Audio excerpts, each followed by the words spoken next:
പാഠം 950 ഒരു കണക്ക് തീർക്കൽ.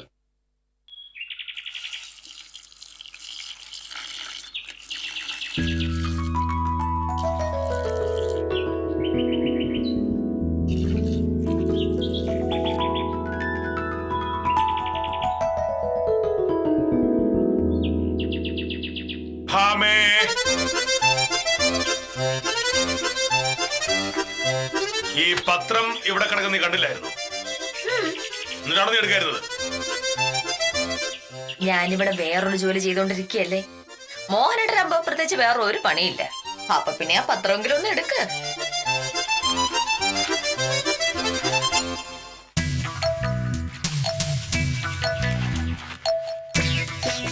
പത്രത്തിൽ എന്തൊക്കെയുണ്ട് സാറേ വാർത്ത? വാർത്ത വായിച്ചു നോക്കണം. പത്രം വായിക്കാനുള്ള വിവരമൊക്കെ നിനക്കുണ്ടോ? ഇല്ലേ? ഉണ്ടോ? ഞാനിവിടെ ഒരു ജോലി ചെയ്തോണ്ടിരിക്കല്ലേ, അതിനിടെ എനിക്ക് പത്രം വായിക്കാൻ പറ്റുമോ മോനേട്ടാ? മോഹനേട്ടൻ എന്തായാലും പത്രം വായിക്കുന്നു. അപ്പൊ പിന്നെ അതൊന്നും ഉറക്കം വായിച്ചിട്ടുണ്ടെങ്കിൽ എനിക്ക് പത്രം വായിക്കാതെ കഴിച്ചൂടെ? മോഹനേട്ടന് പ്രത്യേകിച്ച് ജോലിയൊന്നും കൂടുന്നുമില്ല. എങ്ങനെയുണ്ട്? ഇങ്ങനെയൊക്കെയല്ലേ മോഹനേട്ട ഭാര്യയും ഭർത്താവും പരസ്പരം സഹായിക്കുന്നത്.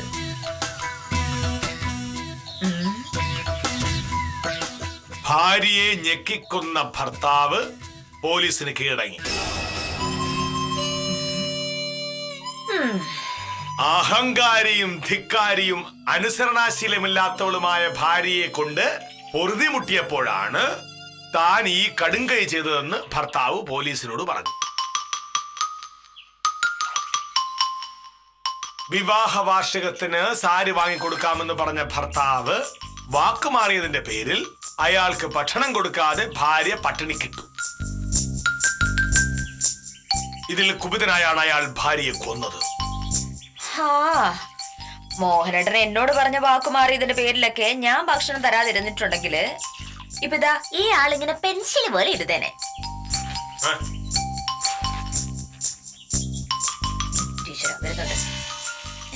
അഹങ്കാരിയായ ഭാര്യയെ ഞെക്കിക്കൊല്ലുന്ന ഒരു പരിപാടി ഞാനും ആലോചിച്ചിരുന്നെങ്കിൽ ഉള്ള ഒരു അവസ്ഥ നീ ഒന്ന് ആലോചിച്ചു നോക്ക്. അയ്യടാ, ഞാൻ അഹങ്കാരിയെന്ന് മോഹനേട്ടൻ പറയുന്നല്ലേ? മോഹനേട്ടന്റെ കണക്കിന് അഹങ്കാരമില്ലാത്ത ഒരൊറ്റയാളെ ഈ ഭൂമിയിൽ അത് മോഹനേട്ടൻ തന്നെയാണ്. വിവാഹ വാർഷികത്തിന് സാരി വാങ്ങി കൊടുക്കണമെന്ന് പറഞ്ഞാൽ കൊടുക്കണം. അതുപോലെ കഴിഞ്ഞ പിന്നെ എന്തോന്ന് ഭർത്താവ്. സാരി വാങ്ങാത്തതിന് പല കാരണങ്ങളും കാണും. അയാളുടെ കയ്യിൽ പൈസ ഇല്ലായിരുന്നിരിക്കും. അവനെന്ത് ചെയ്യും? ഭർത്താവിന്റെ മനസ്സറിഞ്ഞ് പ്രവർത്തിക്കുന്നവളാവണം യഥാർത്ഥ ഭാര്യ. ഭാര്യയുടെ മനസ്സപ്പൊ ഭർത്താവ് അറിയണ്ട. മോഹനേട്ടാ, കാലം ഒരുപാട് മാറിപ്പോയേ. ഇനിയുള്ള കാലത്തെ ഭർത്താക്കന്മാരുടെ തോന്നിവാസം നടക്കാനേ പോകുന്നില്ല. ഭാര്യയോട് ഭർത്താവ് എങ്ങനെ പെരുമാറുന്നു അതുപോലെ തന്നെയായിരിക്കും ഭാര്യ തിരിച്ചു പെരുമാറുക. മോഹനേട്ടൻ എന്നോട് കാണിച്ച അന്യായങ്ങള് ഞാനിങ്ങനെ അക്ക വിട്ട് ഓർത്ത് വെച്ചിട്ടുണ്ട്. എനിക്കൊരു അവസരം കിട്ടുമ്പോ ഞാനും അങ്ങനെ തന്നെ തിരിച്ചു പെരുമാറും. അപ്പൊ പിന്നെ ഞെക്കിക്കൊല്ലാൻ വന്നിട്ട് യാതൊരു കാര്യം ഉണ്ടാവില്ല. എന്റെ ദൈവമേ, ഞാൻ നിന്നോട് അന്യായമായിട്ട് ഒന്നും ചെയ്തിട്ടില്ലല്ലോ. എന്താ ചിരിക്കുന്നേ? ഞാൻ ചെയ്ത ഒരു അന്യായം പറഞ്ഞു. ചെല്ലേ പോയിട്ട് ആ ഫോൺ എടുക്ക. മോഹനേട്ടൻ ചെയ്ത അന്യായങ്ങളിലൊക്കെ കണക്കെടുത്തിട്ടുണ്ടെങ്കിൽ അത് ഇന്നും നാളെ ഒന്നും തീരൂല. അതുകൊണ്ടാ. ചെല്ലേ.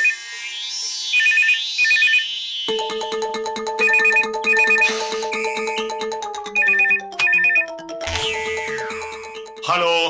നമസ്കാരം സാറേ, ഞാനാണേ ഉത്തമായി. എന്താ ഉത്തമ രാവിലെ? സാറേ, ആ പ്രകാശനും പ്രഭാകരനും കൂടി ഇന്നലെ ഭയങ്കര വഴക്കായിരുന്നു.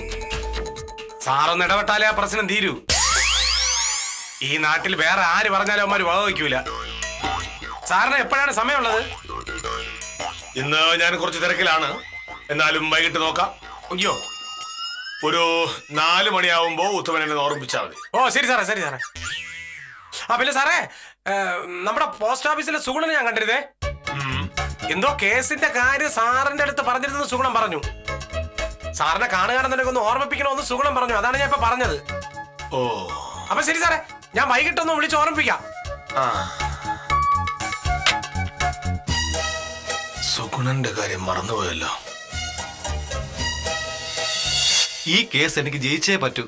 ഒരു നല്ല വക്കീലിന്റെ പേര് ആലോചിച്ചപ്പോ എല്ലാവരും പറയുന്നത് സത്യഭാമ വക്കീലിന്റെ പേരാ. സത്യഭാമ വക്കീൽ വാദിച്ചാൽ ഞാൻ ഈ കേസ് ജയിക്കും. സുഗുണന് ഒരാവശ്യം വരുമ്പോ ഞാൻ സഹായിക്കാതിരിക്കൂ. ഈ കേസ് ഭാമ വാദിക്കും. ഞാൻ പറഞ്ഞോളാം. സത്യഭാമ വക്കീൽ നല്ല തിരക്കാണെന്ന് എല്ലാരും പറയുന്നേ. അതിനിടയ്ക്ക് എന്റെ കേസ് കൂടി ഏറ്റെടുക്കാൻ സമയം കിട്ടുമോ എന്നാ എന്റെ സംശയം. സമയം കുറവായിരിക്കും, പക്ഷേ സുഗുണന്റെ കാര്യം പറയുന്നത് ഞാനാണല്ലോ. ഞാൻ പറയുന്നതിനപ്പുറം ഒരു തീരുമാനവും എന്റെ ഭാമയ്ക്കുണ്ടാവില്ല.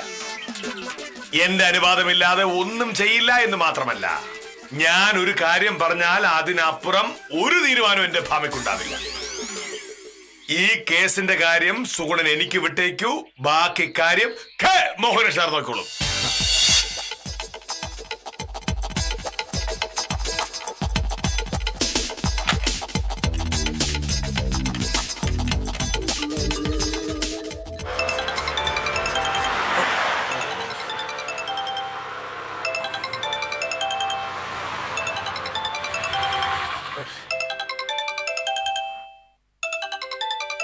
ഹലോ. ആ ഉത്തമ, ഞാനാ. ഒരു ചെറിയ പ്രശ്നമുണ്ട്. എന്ത് സാറേ? ഈ സുഗുണന്റെ കേസ് ഭാമ വാദിക്കാൻ ഒരു സാധ്യതയും കാണുന്നില്ല. ഞാനാണെങ്കിൽ സുഗുണോട് വാക്കും പറഞ്ഞു പോയി. വക്കീലെന്ത് കേസ് വാദിക്കാത്തത്? അതിന് സുഗുണനും വക്കീലും തമ്മിൽ ഒരു പ്രശ്നമില്ലല്ലോ. സുഗുണനും വക്കീലും തമ്മിൽ ഒരു പ്രശ്നമില്ല, പിന്നെ വക്കീലും ഞാനും തമ്മിൽ ഒരു പ്രശ്നമുണ്ട്. ഉത്തമൻ ഒന്നിവിടെ വരെ വരണം. എന്ത് സാറേ കാര്യം? സംസാരിച്ച് സമയം കളാതെ പെട്ടെന്ന് വരൂ ഉത്തമ. ഓ ഓ ഓ.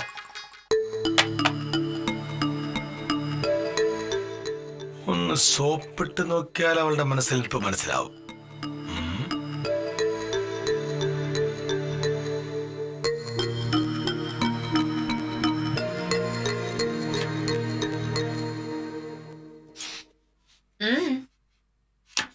ഭാര്യയും ഭർത്താവുമ്പോ ചില അഭിപ്രായ വ്യത്യാസങ്ങളൊക്കെ ഉണ്ടാവും. അതെല്ലാം അപ്പൊ തന്നെ പറഞ്ഞെടുക്കുന്നതാണ് നല്ലത്. അല്ലാതെ അത് ഓർത്ത് വെച്ച് മനസ്സിൽ ഇതാക്കുന്ന എന്തിനാണ്? എനിക്കങ്ങ് മനസ്സിലായില്ല. ഇവിടെ നീയല്ലേ പറഞ്ഞത് ഞാൻ നിന്നോടുണ്ടാക്കിയ ചെറിയ ചെറിയ വഴക്കുകൾ പോലും നീ ഓർത്തു വെച്ചിട്ടുണ്ടെന്ന്. അവസരം കിട്ടുമ്പോൾ നീ പ്രതികാരം ചെയ്യുകയും ചെയ്യുന്നു. അതൊക്കെ ഇവിടുത്തെ മര്യാദ. രണ്ട് ശത്രുക്കൾ തമ്മിൽ അങ്ങനെയൊക്കെ ചെയ്യുകയാണെങ്കിൽ അതൊരു ന്യായമുണ്ട്. ഇപ്പൊ നമ്മൾ ഭാര്യ ഭർത്താവൂല്ലേ? ശത്രുക്കള് തമ്മിലാണെങ്കിൽ ഇതൊക്കെ വിട്ടുകളഞ്ഞാലും പ്രശ്നമൊന്നുമില്ല മോനട്ടാ. വീട്ടിലെ കാര്യമാകുമ്പോ പക്ഷെ എല്ലാത്തിനും ഒരു കണക്കുണ്ടാവണം. കാശിന്റെ കണക്ക് സൂക്ഷിച്ചില്ലെങ്കിലും വാശിയുടെ കണക്ക് സൂക്ഷിക്കണമെന്നാണ് പ്രമാണം. അങ്ങനെ ശാസ്ത്രമുണ്ടോ? അതെവിടുത്തെ ശാസ്ത്രം? ഞാൻ പറഞ്ഞത് എന്റെ ശാസ്ത്രത്തിന്റെ കാര്യല്ലേ. മോഹനേട്ടനെ പോലെ ഒരു ഭർത്താവിനോട് സ്വസ്ഥമായിട്ട് ജീവിക്കണമെങ്കിൽ അമ്മാതിരി ചില ശാസ്ത്രങ്ങളൊക്കെ ഉണ്ടാക്കിയേ പറ്റൂ. ഈശ്വരനായിട്ട് നമുക്ക് ഓർമ്മശക്തി തരുന്ന എന്തിനാ? നമുക്ക് ആവശ്യമുള്ള കാര്യങ്ങളെല്ലാം ഓർത്ത് വെക്കാൻ. എനിക്കാണെങ്കിൽ തരക്കേടില്ലാത്ത ഓർമ്മശക്തി ഉണ്ടല്ലോ.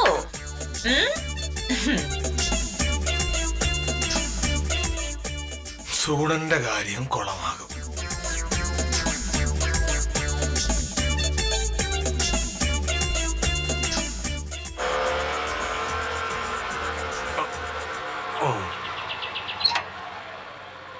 ആ നമസ്കാരം സാർ.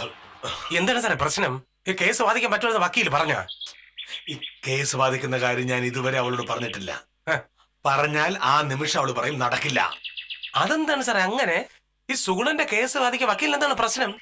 സുഗുണന് സാറ് തമ്മിലുള്ള ഇരിപ്പ് വശം വക്കീലിന് അറിയാലോ. അറിയാം. അത് തന്നെയാണ് പ്രശ്നം. സുഗുണനും ഞാനും തമ്മിലുള്ള അടുപ്പം അറിയാവുന്നത് കൊണ്ട് തന്നെ അവൾ പറയും കേസ് വാദിക്കാൻ പറ്റില്ല എന്ന്. എനിക്ക് അങ്ങോട്ട് മനസ്സിലായില്ല സാറേ. അവളുടെ കൂടെയുള്ള സത്യപാലം വക്കീൽ ഉത്തമൻ അറിയാലോ. സത്യപാലം വക്കീലിന്റെ കൈവശാവകാശ സർട്ടിഫിക്കറ്റിന്റെ കാര്യം വന്നപ്പോ ഞാൻ ചെറുതായിട്ട് തുടക്കി. ഈ സർവേ നമ്പർ പ്രശ്നം ഉണ്ടായിരുന്നു. മോഹനായിട്ട് വിചാരിച്ചാ ചെയ്യാവുന്ന കാര്യമേ ഉള്ളൂ. ആധാരത്തിലെ സർവേ നമ്പറിൽ ഇങ്ങനൊരു തെറ്റു പറ്റുന്നത് ലോകത്ത് ആദ്യമായിട്ടൊന്നുമല്ലോ. ഭാമേ, വില്ലേജ് ഓഫീസ് ഒരു സർക്കാർ സ്ഥാപനമാണ്. അവിടെ കാര്യങ്ങൾ നിയമവും ചട്ടവും അനുസരിച്ച് മാത്രമേ നടക്കൂ. സത്യപാലനോട് പോയി ആധാരം തിരുത്തി വാങ്ങാൻ പറയും. എന്തിനാ മോഹനേട്ടൻ ഈ വാശി? കേരളത്തിൽ ആകെയുള്ള ഒരു വില്ലേജ് ഓഫീസ് ഒന്നും അല്ലോ മോഹനേട്ടൻ ഓഫീസ് ആണോ? എല്ലാ വില്ലേജ് ഓഫീസർമാരും ഇതൊക്കെ പരിഹരിച്ചു കൊടുക്കാറുണ്ട്. ഞാൻ ചെയ്യില്ല. സത്യപാലൻ നിന്റെ കൂടെ ജോലി ചെയ്യുന്ന ഒരാളാണ്. നിന്റെ കൂടെ ജോലി ചെയ്യുന്ന ഒരാൾക്ക് വേണ്ടി ഞാൻ ചട്ടത്തിൽ ഇളവ് വരുത്തിയാൽ അതിനെയാണ് നമ്മൾ സ്വജനപക്ഷപാതം എന്ന് പറയുന്നത്. അതിന് മോഹനേട്ടൻ സാറില്ല. ഉറപ്പാണോ? തീർച്ചയായും. ശരി, എന്നെങ്കിലും മോഹനേട്ടൻ എന്നെ കൊണ്ടൊരാവശ്യം വരും. അന്ന് ഇതിനുള്ള മറുപടി ഞാൻ പറയാം. ഒരു ദിവസം ഭാമേ എന്നെ ഒന്ന് സഹായിക്കുക എന്ന് പറഞ്ഞ് മോഹനേട്ടൻ എന്റെ പിന്നാലെ വരുമ്പോ ഇതിനുള്ള പ്രതികാരം ഞാൻ ചെയ്തിരിക്കും. നോക്കൂ. ഈ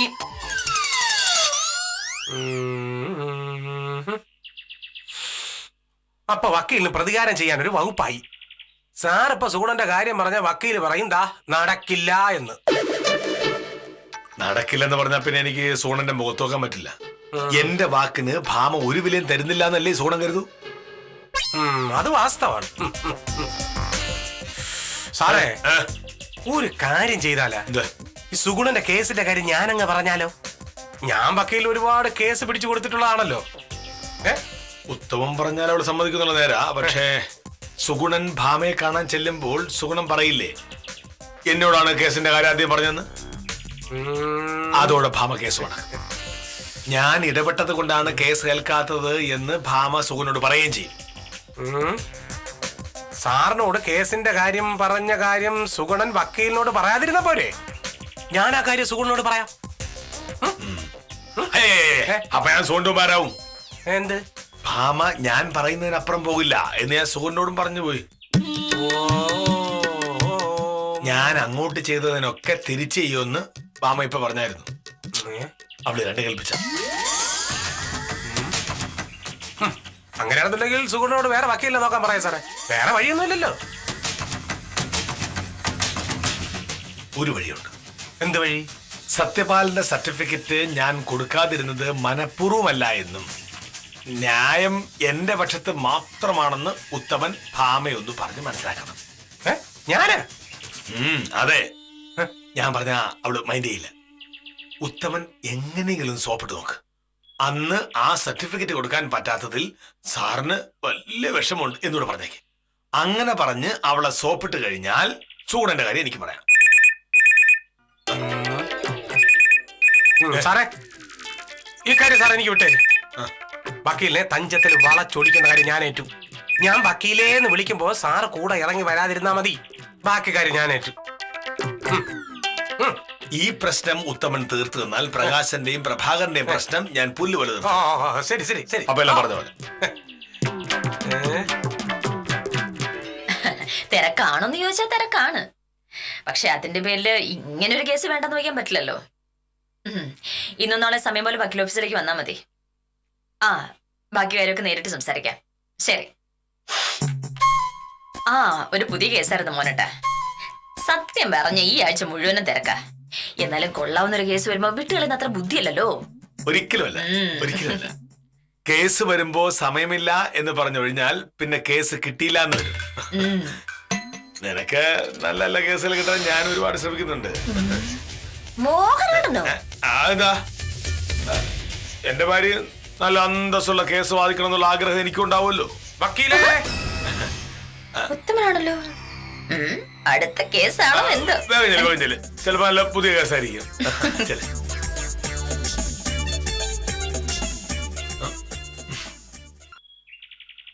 ആഹാ, ഉത്തമനത്തെ ഇവിടെ നിന്നോളഞ്ഞേ.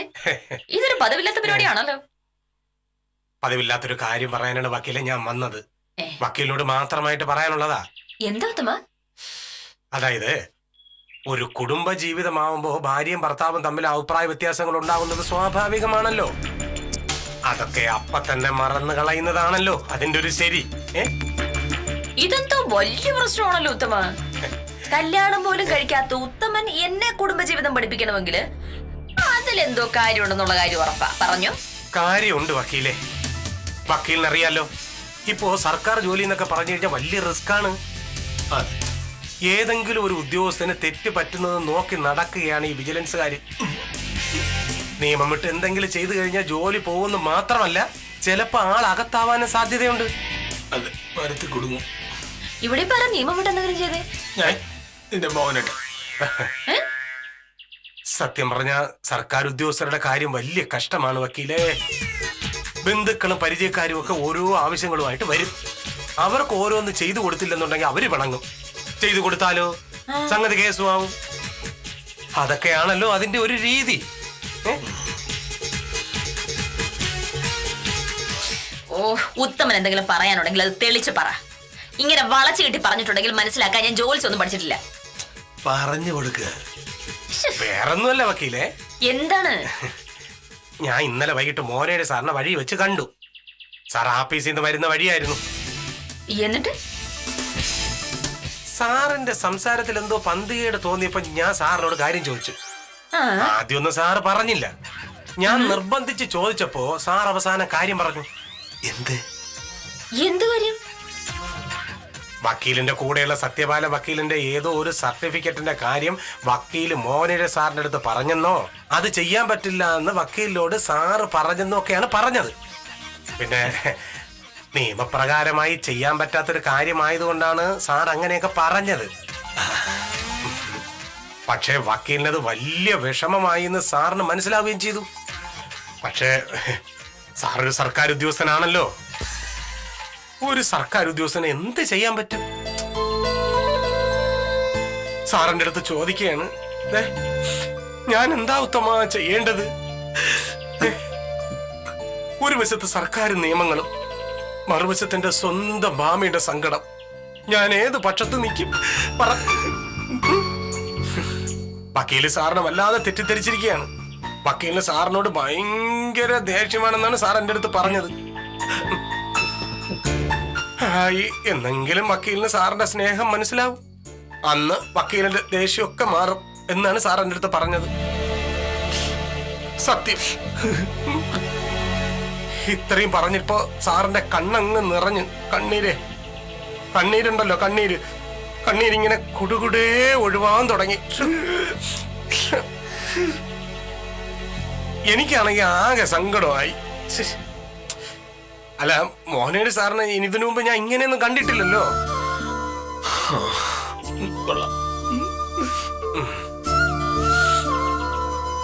കണ്ട കാര്യം വക്കീലിന്റെ അടുത്തൊന്ന് പറയാൻ വേണ്ടിയിട്ടാണ് ഞാൻ ഇപ്പൊ തന്നെ വന്നത്.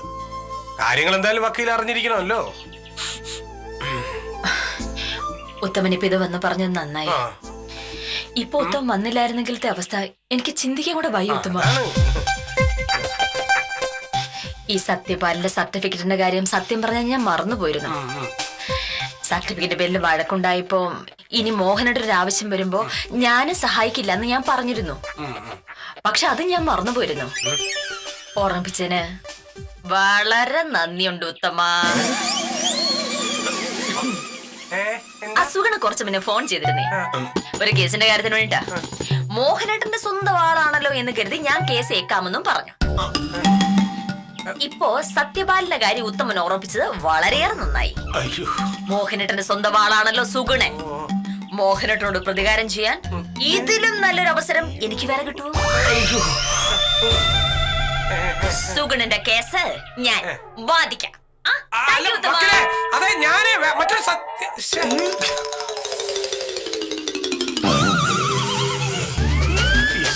വിളക്കാൻ തേച്ചത് പാണ്ടായല്ലോ.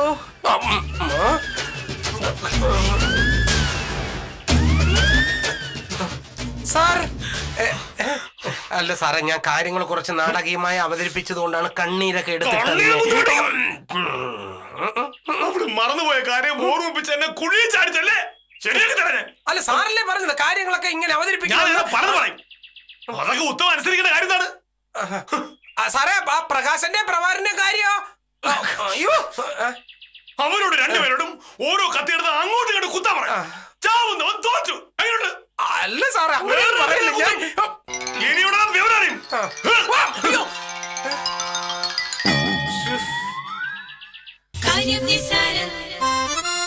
സുഗുണനെ വിളിക്കാൻ പറ്റില്ല. എന്ത്?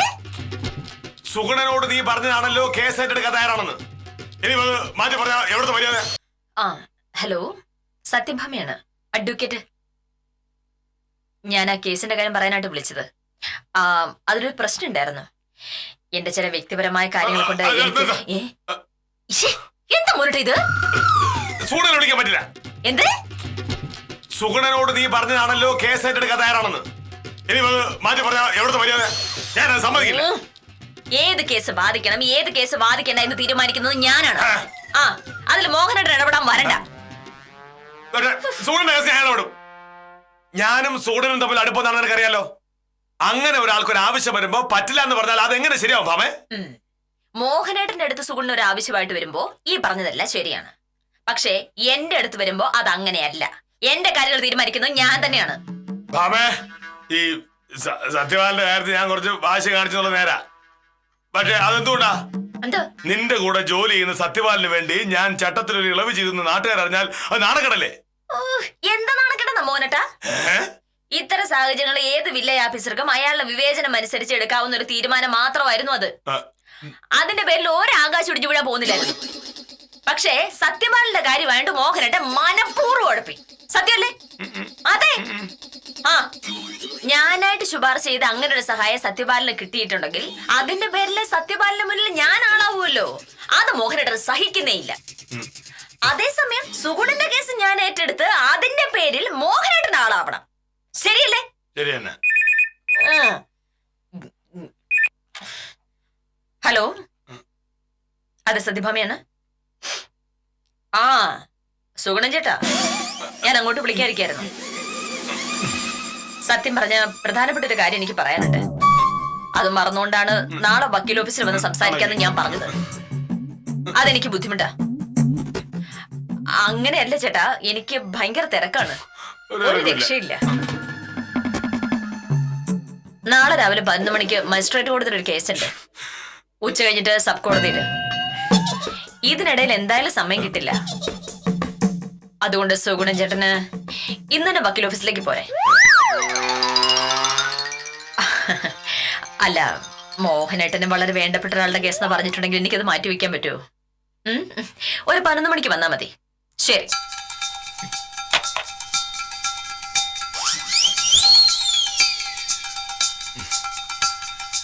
നന്ദി. മോഹനേട്ടാ, ഭാര്യയും ഭർത്താവുമ്പോ ഇങ്ങനെയൊക്കെ തന്നെയാണ്. അല്ല, ഈ ഭാര്യയും ഭർത്താവും എന്നൊക്കെ പറയുമ്പോ ഇങ്ങനെയൊക്കെയാണല്ലോ. എത്ര പറഞ്ഞാലും അതെന്റെ മോഹനേട്ടൻ മനസ്സിലാവില്ലെന്ന് എനിക്കറിയാലോ. എനിക്കത് മനസ്സിലായി, ശരിക്കും മനസ്സിലായി. വെളുക്കാൻ തേച്ച് പാണ്ടാകുന്നത് വില്ലേജ് ഓഫീസറുടെ ജീവിതത്തിൽ പുതിയതല്ല. ഓടുന്ന പട്ടിക്ക് ഒരു മുഴം മുമ്പേ എറിയാൻ നോക്കിയതായിരുന്നു മഹാൻ. പക്ഷേ പട്ടി ഓടാനേ ഉദ്ദേശിച്ചിരുന്നില്ല എന്ന കാര്യം അറിഞ്ഞപ്പോഴേക്കും വൈകിപ്പോയി. സാരമില്ല, ഭാവിയിൽ ഓഫീസർ നോക്കി എറിഞ്ഞുകൊള്ളും എന്ന് സമാധാനിച്ച് ഇന്നത്തേക്ക് വിടാം. കാര്യം നിസ്സാരം തുടരുന്നു.